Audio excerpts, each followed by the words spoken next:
Have you ever sat in that heavy silence at a family dinner? Here on Human Stories, we retell those moments, honest, everyday, sometimes controversial. Every story is a mirror. Subscribe, join the conversation, and maybe find a little healing. Sunday night set itself down in my kitchen the way it always had, without ceremony. I hauled a pan of roast chicken from the oven, spooned green beans into a yellow bowl, and slid a skillet of cornbread to the center of the table. A jar of applesauce homemade, and a little two-tart sweated beside the salt shaker. The AM radio on the windowsill crackled through static Guardians at Detroit. 2 balls, 1 strike, the announcer said, voice flat and familiar as linoleum. Ava arrived on time, which felt like a courtesy and a warning. She kissed my cheek, quick and careful not to smudge her lipstick, and sat opposite me with her phone face down. Her hair was pinned in a way I could never master, sleek, effortless, expensive. Long week, I asked. Budget season, she said, then flagged a laugh that didn't land. We bowed our heads out of habit.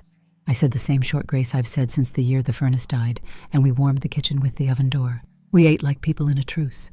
The chicken tore clean from the bone. Steam rose and nudged my glasses. Outside, somewhere on W.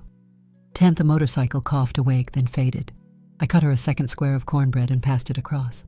She shook her head. Her hand drifted to the phone, hovered, retreated. That radio, she said, it always sounds like it's underwater. It's older than you, I said.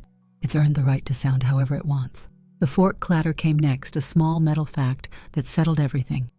Ava didn't raise her voice. She didn't have to. Mom, she said, you'll need to be out in 48 hours. The words were clean and office-ready. Vivian's counsel has the paperwork nearly finished. The house gets placed into the Klein Family Trust. It's just a cleaner structure. She leaned back, hands folded in her lap like she'd practiced folding them. We'll need every key. I looked at her, not the words.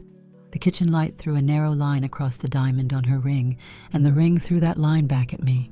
Whose idea was 48, I asked. She blinked. It's generous, she said. Most transitions like this are immediate. The radio offered a foul tip into the stands. The announcer apologized for the interference, then kept going. I set my fork down and folded the napkin in half, then in half again, as if neat corners could help me think. You'll land on your feet, she said like a memo. We can talk about a stipend if that helps. Vivian thinks. She caught herself and changed lanes. It's the most stable way forward. For everyone. The word stable hung there, heavy as a toolbox. She flipped her phone and angled the screen away, but not far enough. I saw neat little spreadsheet columns labeled sofa console, area rug, tiny boxes, gray and tidy. Inventory where a home should be. I poured water into 2 glasses so full the surface curved like a lens. Drink, I said, because thirst is a thing you can solve. She did 1 swallow, eyes on the window like she was watching the neighbor's porch light instead of me. Vivian can swing by tomorrow to survey, she said gently, the way a dentist says pressure. No need to make this adversarial. She smiled, a junior partner smile that had closed other deals. I wanted to say, this isn't a deal. I wanted to say, there's nothing cleaner than a deed with a name on it. I wanted to say a string of things I'd regret. Instead, I buttered a heel of cornbread I didn't plan to eat and took my time doing its slow little strokes, the knife clicking the plate when I reached the edge. The house breathed around us in the way old houses do, a faint draft shouldering through the baseboards, the refrigerator motor catching itself before it rattled. You raised me to be decisive, Ava said. I almost laughed at that, the way you do when the punchline is your own life. I raised you to read everything before you sign, I said, and to bring a sweater. You never listened on the sweater. That tugged the corner of her mouth for half a second. Then the face I recognized from her firm returned the one that made numbers do as they were told. She slid her hand into her purse and set a brushed steel key on the table. Not mine, not one. I'd bought one of those newer cutouts that look like a logo. You can drop the keys through our mail slot when you're out, she said. This one opens ours. The radio gave a score I didn't catch. I memorized the tiny notch on that brushed steel key instead, then the smear of butter on the knife, then the way Ava's left hand trembled once and scolded itself back still. I'll box my things, I said. My voice surprised me, level ordinary, like I was talking about yard waste. I'll keep what's mine. Ava nodded like that sounded reasonable. Vivian has a list, she said, and the word list worked in her mouth like a mint made of chalk. We can be flexible on sentimentals. I rinsed the roasting pan in hot water and let the steam rise to my face. Through it, the kitchen blurred into soft edges, a place I could almost pretend belonged to someone else for a minute. You meant what you said, I said, though I didn't need an answer. I did, she said. She stood. Her chair scraped a mark I'd sand out in another life.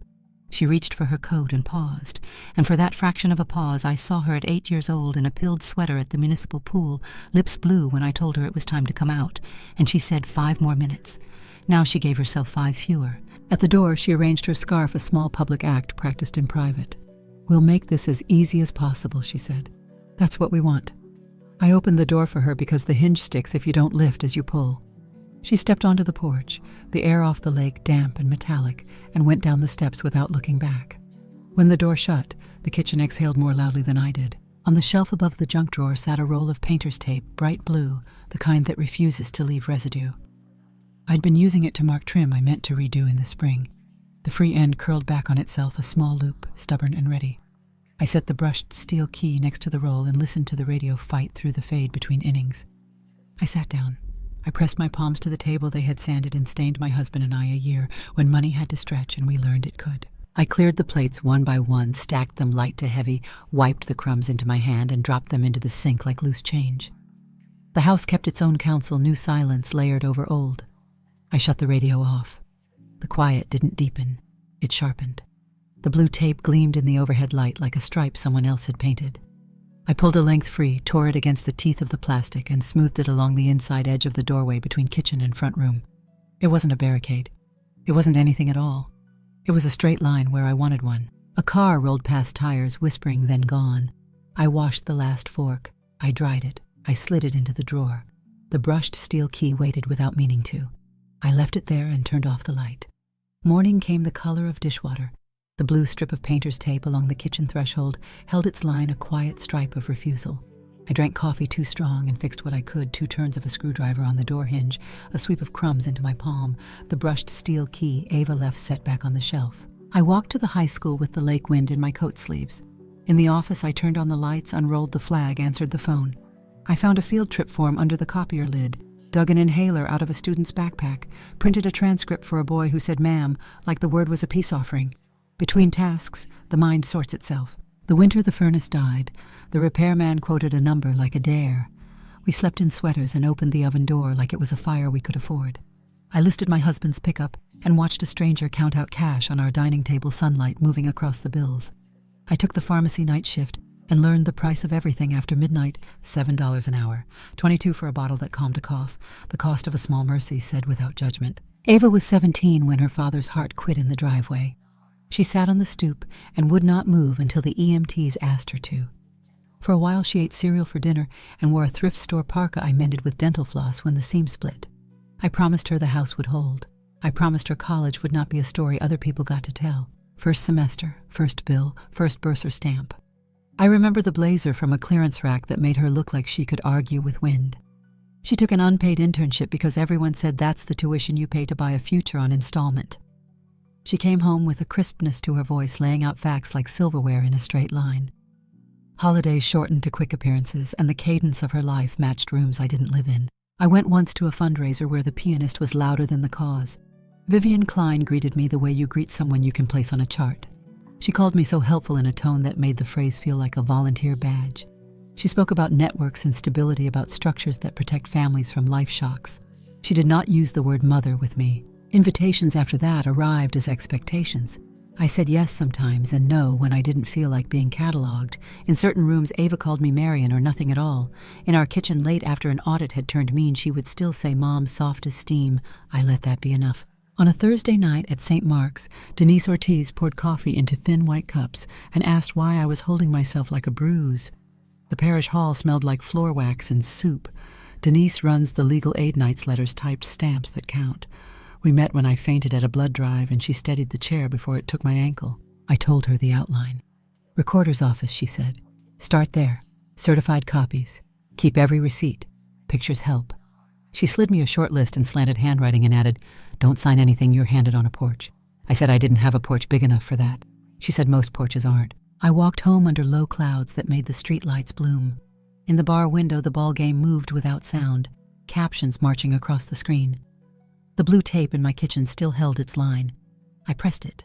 It gave a little and held. I took the shoebox from the hall closet and emptied it on the table roof photos from before and after the spring storm.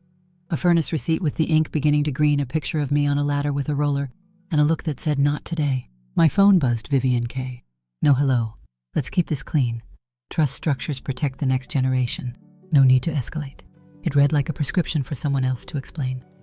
I set the phone face down and kept sorting. Every old house grows a room that collects indecision. Mine is the half-bedroom at the top of the stairs. Technically an office, actually a holding pen for boxes that are almost answers. I pulled the attic ladder and dust fell in a private snow. The treads creaked like my knees. The attic smelled like hot plywood and last summer. I swept my flashlight along the rafters. Boxes labeled holiday in block letters. Taxes in a wishful loop. At the back under the folded canvas of a tent we never used sat my husband's red metal toolbox. He packed screws in old film canisters, labels curling. I knelt, flipped the latch, and lifted the tray. The small museum of a life that fixed what it could, a carpenter's pencil worn to a thumbnail. A tape measure that stuck at 9 feet. A square with a nick where it met a nail wrong. Under the tray, rubber banded to a key ring, lay an envelope. The band broke like a dry noodle. The keys were small and official, the kind that used to jingle in wool coats. A tag hung from the ring in my husband's careful print SD box, West Side Credit Union. My breath sat down and stayed a while. I turned the keys until the metal took my heat. Outside, a truck downshifted on Scranton. I slid the ring into my pocket and closed the box softly, as if I were not done with it and it was not done with me. On the way down the ladder sang a long wooden note. I eased the hatch shut and stood a minute in the half-bedroom, letting the dust settle so it didn't follow me. In the kitchen, the radio sat quiet on the sill. I washed attic grit from my fingers and watched the water run gray. The brushed steel key on the shelf waited with its square shoulders and blank face. I dried my hands on the towel with the strawberries along its edge. The blue tape kept its line. I didn't touch it.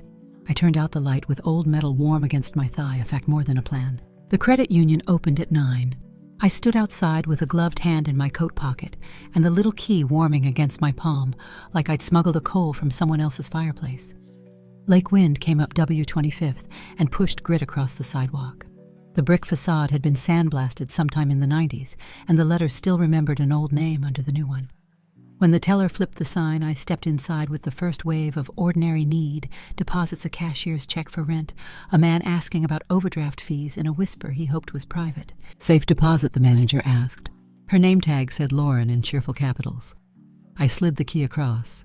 She took it the way nurses take thermometers, matter of fact, with a nod that meant, let's see. Downstairs was carpet quiet.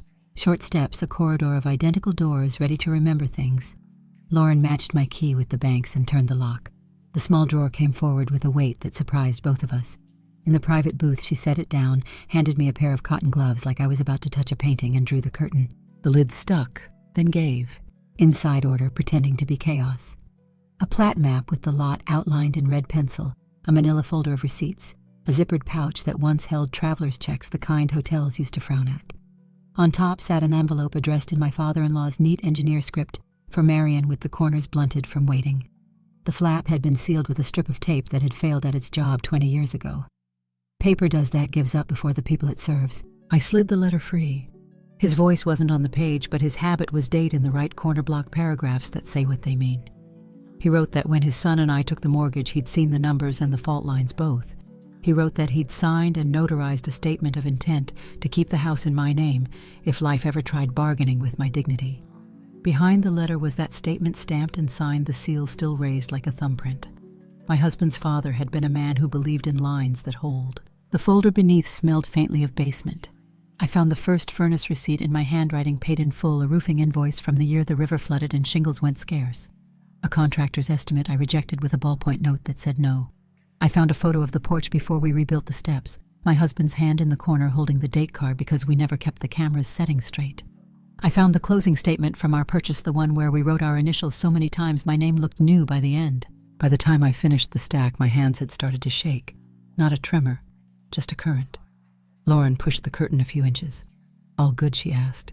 I nodded and held up the notarized statement and the plat map like two small shields. Do you make certified copies? I asked. We can notarize true copies, she said, but if you want the county's seal recorder's office. Her tone made the capital letters sound like a department and also a direction. She signed a log. I signed a log, and the drawer slid back into the wall like a trick. Outside, the day had rearranged itself into a weak sun. Denise picked up on the second ring. You have documents, she said, not a question. I have more than documents, I said. and we agreed to meet near the stone steps of the county building where pigeons hold advanced degrees in audacity. The recorder's office shares a floor with people who wear lanyards and walk with stacks of manila folders hugged to their ribs. Our clerk was a man with clipped vowels and a tie patterned with tiny anchors. I slid the deed number from one of the papers across. He tapped and squinted, and then the monitor put my name where it needed to be. Chain of title, he said, and called up a digital family tree of transfers that didn't include the Klein Family Trust. He printed certified copies on paper heavier than cents and pressed the county seal into the bottom right corner with a hand machine that made a satisfying crush. He slid them across still warm and said the fee out loud the way doctors say blood pressure not to alarm you, just to have it recorded. We ordered additional copies, 2 for me, 1 for a file Denise carried in a tote that had seen rain and probably corn casserole. Denise typed as we stood an affidavit that laid out the basics, the kind of sentence that works as a railing over a dark stairway. Name, address, how long I'd resided there, what monies I'd paid, and to whom the location of repairs, the way a house tells on you when you take care of it. She added a second document, plain spoken, as a stop sign notice that the property was subject to a dispute, and that removal of contents without the owner's consent could lead to consequences with numbers after them. We kept the verbs short. At the notary window, the woman with a bun so tight it never had a bad day watched me sign and leaned her stamp into the page with a small authoritative thunk. Denise stamped hers. The clerk stamped some more. Paperwork is just a tool until someone marks it, and then the page stands up and finds its shoes. The courthouse cafeteria sold coffee that had given up, but I bought 2 anyway and slid 1 to Denise. You breathe differently, she said, less to me than about me. I checked the time because daylight burns fast when you let it. On the street, a bus released a sigh, as if it had been holding something in for blocks. Denise said she'd walk me to the curb. I hugged the envelope of documents under my arm the way you hold a sleeping child carefully with your torso, making a promise your mouth hasn't yet tried. Back home, the blue painter's tape still held a clean edge against the doorway. I printed the notice in a font. The printer defaulted to when it wanted to look like it meant business-centered. The title left the margins generous enough for eyes from the sidewalk. I slipped a copy into a plastic sleeve meant for sheet music and taped the sleeve to the inside of the glass on the front door. The tape laid down smooth and behaved. I took a picture with my phone, then another with the day's paper in the corner of the frame dates where dates like to be. Mr. Bennett from next door appeared the way retired postal workers do, quietly and all at once. Afternoon, he said. He looked at the notice and took his time reading it the way he used to read addresses on love letters during the war. I like to imagine turning over vowels like they might break. You want a witness? He asked. I've signed Stranger Things. He put on his reading glasses and made his R a neat little flag. He dated it. He tapped the doorframe twice, a habit from a lifetime of mail slots and threshold weather strips. I made lemonade because it was what the cupboard allowed, bottled tart, plenty of ice. Renee from 2 houses down drifted over with a tote full of paperbacks for the book club that sometimes forgot to read. She set the tote on my porch rail like a placeholder. We talked about a late frost that had snapped back 2 azaleas on the block, and the woman who tried to sell essential oils at the last neighborhood watch. Ordinary talk, important as a brace under a shelf. Inside, I laid the documents flat on the dining table. The table has a long scar from the year I learned a heat ring can be permanent. The embossed county seal threw a soft shadow. I ran my finger under the line with my name, and the instrument number small as a hymn number at the front of a church. I added the furnace receipt to the stack and the roof contract and the after photo taken on a Sunday when my back hadn't yet learned all the faces it could make. The radio on the windowsill picked up noise from somewhere else, a preacher maybe, or a station that still thought Swap and Shop was a public service. I clicked it off and let the house breathe. In the kitchen, I washed a load of glasses and lined them on a towel like recruits at attention. My husband's red toolbox, brought down from the attic and set by the back door, held the kind of weight you feel in your wrists. I opened it and took the carpenter's pencil out and notched a mark on the inside of the door jamb at exactly 4 feet from the floor, because precision can be an affection too. Denise texted, "Keep copies in separate places." I slid 1 into the freezer under a bag of peas, 1 into the Bible with the cracked spine, 1 into the bottom of the tote with the clothespins. The originals went back into the manila envelope that went into a zippered pouch that went into my handbag where gum and receipts and a tiny screwdriver lived like neighbors who were polite at best. By late afternoon, the light leaned low and turned the hallway into a lane. Tires hissed on damp asphalt. Somewhere a dog argued with nothing and won. I walked room to room and named the things that were not on anyone's spreadsheet: the scratch on the baseboard from Ava's tricycle, the dent in the 3rd step, the spot where I'd stood after the funeral and folded a towel, and then another, until the pile was high enough to say I had done a day's work. I pressed the blue tape along the next segment of trim, smoothing bubbles with my thumb until the line looked like a decision. When I opened the front door to let in the last of the light, Mr. Bennett was on his porch, first book club, paperback, open glasses low. Renee had gathered 2 more women, and the tote had become a small table for cups. Our block is not a village, but it knows when to appear. They talked softly, not to me, not about me, just within hearing distance of a home, learning to say something aloud. I had the notice, the affidavit. The certified copy's my name where it belonged. The brushed steel key Ava had left lay where I'd set it square and modern and sure of itself. I put it in a saucer and set the saucer near the painter's tape, like the two might understand each other, one a tool that opens, one a tool that marks. A car eased to a stop in front of the house, engine ticking after the ignition turned off. The vehicle was the kind that photographs well from certain angles and blocks light from others. A passenger door opened first. A man stepped out shouldering a camera bigger than the bag that held it. He lifted the lens the way people lift a chin. The rear door opened next. Shoes found pavement. Voices arranged themselves into a column and began to move toward the porch. The camera found the house first. The lens swept the porch rail like it needed a surface to steady itself on, then leveled at the notice taped inside the glass. The man behind it said nothing. The red light said enough. A black SUV idled at the curb, breathing in the cold and letting it out slow. The rear door opened and Vivian Klein stepped onto the street in a coat that did not register weather. Ava climbed out after her with a banker's box hugged tight enough to flatten the cardboard. 2 men in company t-shirts lifted more boxes from the cargo area, plastic bins labeled with tape the color of printer ink. Living room, bedroom, 1 media. Their efficiency was the kind you learn by being paid by the job. Renee touched the tote on my rail as if to remind it to stay put. Mr. Bennett dog-eared his paperback and stood back, straightening an inch at a time like a flag. Vivian took in the porch, the small lawn, the blue painter's tape visible through the doorway. "Let's begin," she said to the camera, her voice pitched for microphones that weren't there. She lifted a folder and smoothed it with a palm flat as a ruler. "This is a voluntary transition of property to the Klein Family Trust." "No," I said, not loud, not soft, just the word. She appraised the syllable the way she would assess a typo on the 12th page of a prospectus. Annoyed it exists, more annoyed it might be catching. "Marion," she said, trying on my name like a borrowed jacket. "This isn't necessary. We're documenting for clarity." "Document this," I said, and opened the door until the notice faced the street.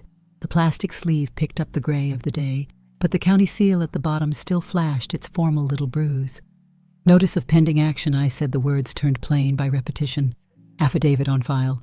Certified copies of deed available for inspection." The cameraman's eye slid from the paper to my face, not landing anywhere useful.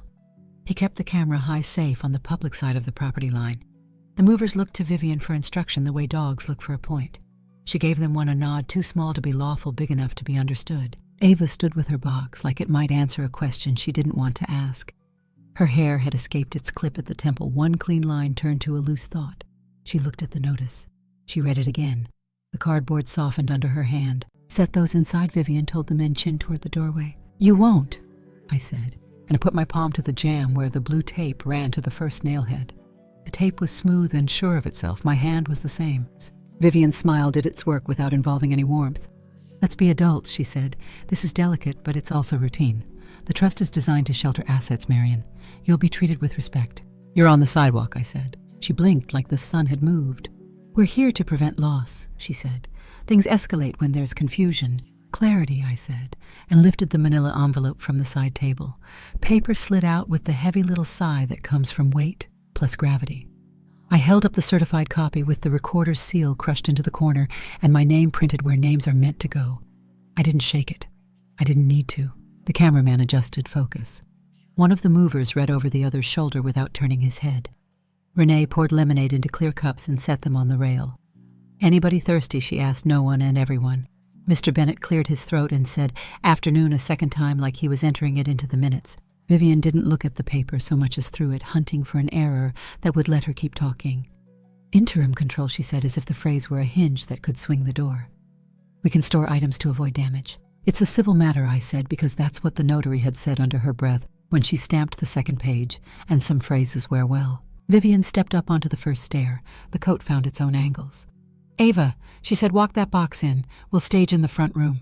Ava didn't move. The box stayed at her chest, an extra rib. "Ma'am," one of the movers said to me, not apologizing, not aggressive, just a sound shaped like policy. Sidewalk, I said again, not louder. The first cruiser turned the corner slow enough to respect shocks. Lights stayed dark. 2 officers got out like they'd done it before, which they had hands visible faces practicing neutral. The older of the 2 gray at the temple shoulders, tired of radios, looked from the notice to the camera, to the box, to my hand on the jam. Afternoon, he said the 3rd time the word was used as a tool. We got a call about a disagreement. Private property, I said. Owner present. I held up the certified copy. He took it without taking it, reading from where he stood. Vivian's folder lifted as if on a string. We're trustees, she began. He held up a palm that made no promises and wasn't asking for any. He read the seal, the instrument number, the line where my name lived. Then he read the notice. He handed both back paper to paper, not to hand, and nodded to the younger officer, who made a note in a book that would later be closed. This is a civil matter, the older officer said, and the words had the same grain they always have. No property moves without the owner's consent. That's not for us to referee. If everyone can keep to the sidewalk, we'll be on our way. The cameraman lowered his rig a fraction and then remembered the sidewalk is still the world. He kept it up. Renee passed lemonade to the younger officer, who shook his head until his partner accepted it on both their behalf and set it on the porch post, sweating on the flaking paint like a cameo. Vivian redirected the way rivers do with enough insistence. We can resolve tone, she said to the officers, which is a sentence that sounds like it's missing nouns. We don't want to distress Miss Price. She tried my name again, and it fit no better. Then don't, Mr. Bennett said from his rail so gently a bird could have perched on the sentence. Vivian's eyes cut to Ava. Don't make this personal, she said, forgetting how words work in certain configurations. We're safeguarding your future. Don't be... She stopped the adjective before it named anyone. The officers heard the stop. The camera heard it. So did the block. Ava blinked. The box dipped and she caught it with her knee. It's heavy, she said to no one. She set it on the first step and stepped back from it like stepping back from a ledge. Ms. Klein, the older officer, said. Voice that could talk a cat out from under a porch. We're done here. If you've got paperwork you think changes things, you can file it where paperwork lives. But not here, not like this. Vivian reset her expression to the no-problem default that sells donors on gala menus. Of course, she said, as if she had arranged the resolution. She gave the camera a small nod, a closure signal without a caption. The red light stayed on anyway. The movers looked at the box on the step, and then at one another. The first bent his knees and lifted like he had a back to keep. He reversed his path box to curb to hatch to cargo.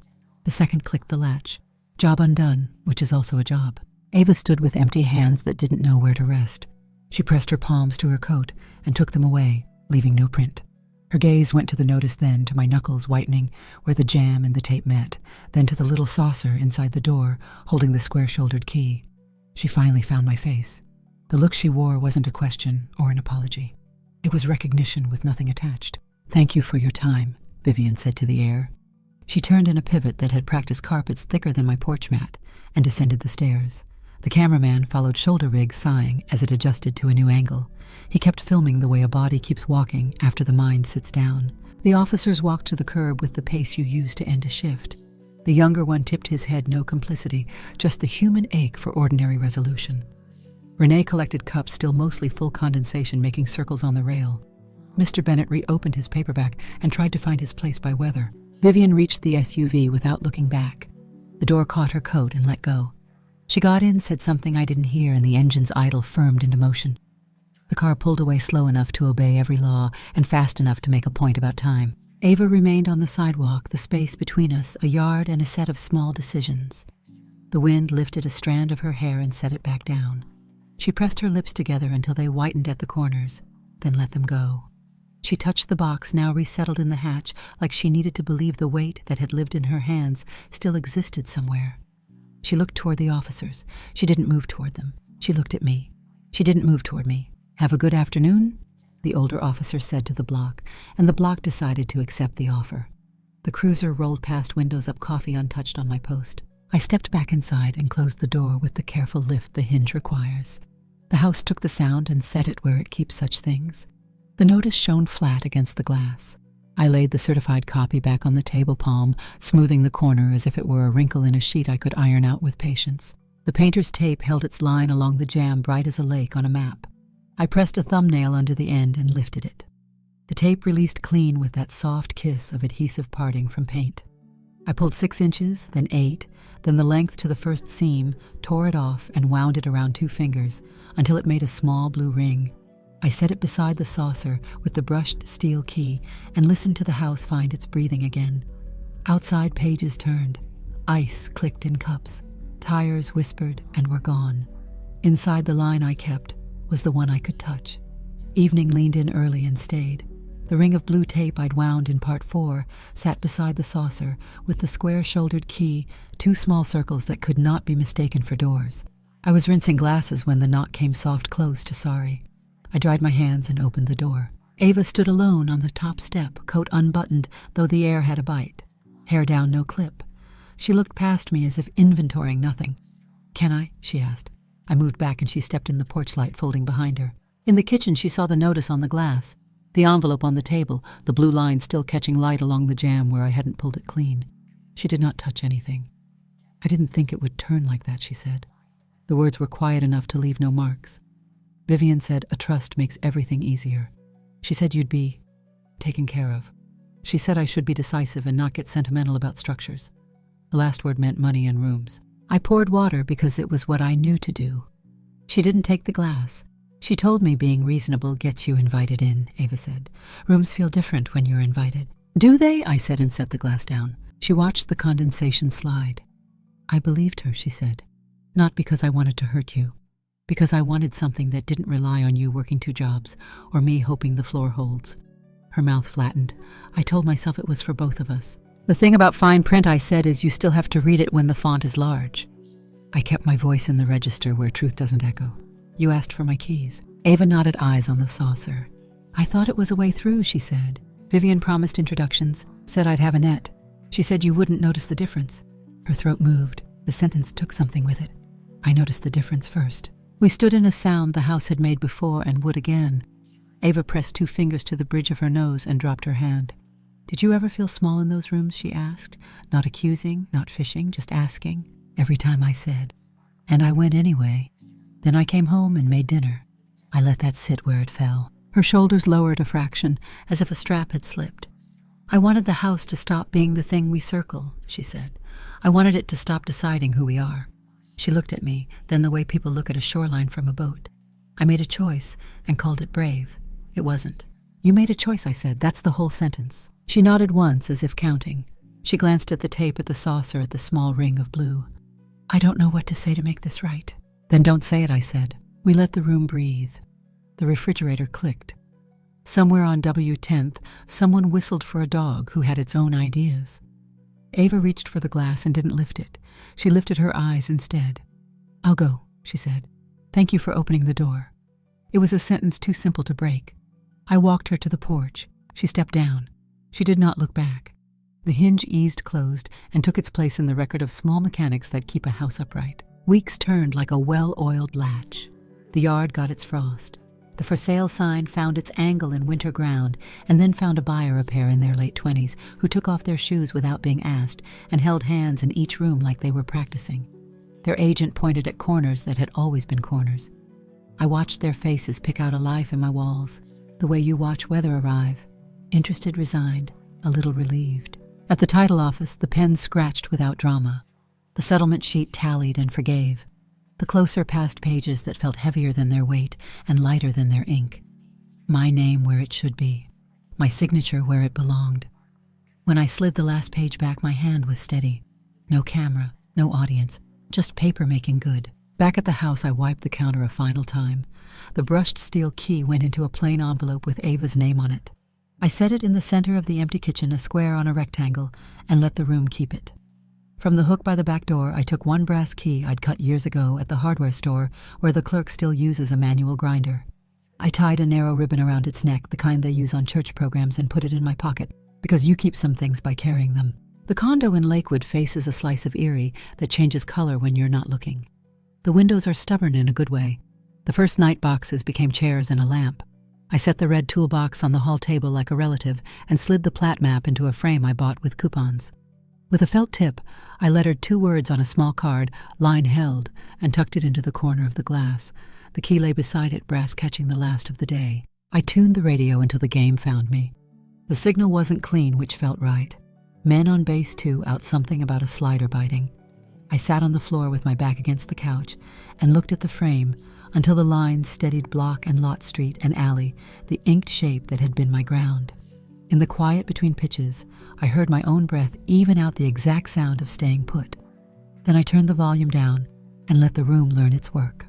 The lake tapped the shore like it was asking and answering the same question. Some lines you draw, some lines you keep. Thank you so much for listening to today's story. If this story resonated with you or made you reflect, I'd love to hear your thoughts, so feel free to share them in the comments below. And don't forget to like, subscribe, and hit the notification bell so you won't miss the next story. I'll see you next time as we continue exploring more journeys and lessons together.